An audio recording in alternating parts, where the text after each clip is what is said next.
Terza rapina a mano armata in poco più di un anno nella sala slot di via Bottenigo a Marghera.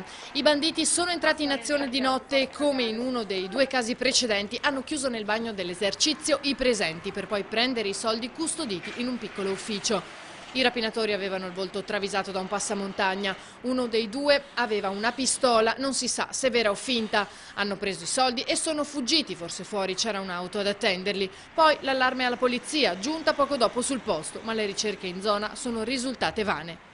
Stavolta è diversa, spero li prendano, è il commento del titolare il giorno dopo, che non rilascia alcuna dichiarazione davanti alle telecamere. Resta ben poco da dire. Ma chi frequenta la zona, poco distante da via Fratelli Bandiera, non può non evidenziare come la situazione non cambi.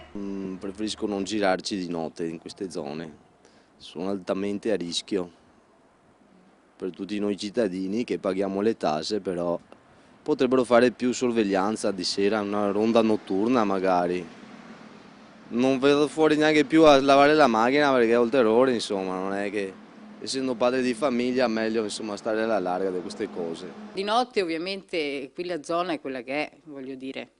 Di giorno c'è il movimento, ci sono, però di giorno è un discorso, di notte è chiaro che si sentono più sicuri.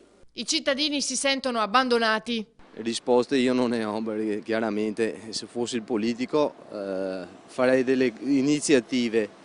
Purtroppo sono cittadino e come cittadino subisco. Vediamo, non è un fatto di passaggio, non è un evento di passaggio. Si sta formatizzando, si sta istituzionalizzando questa cosa qui purtroppo.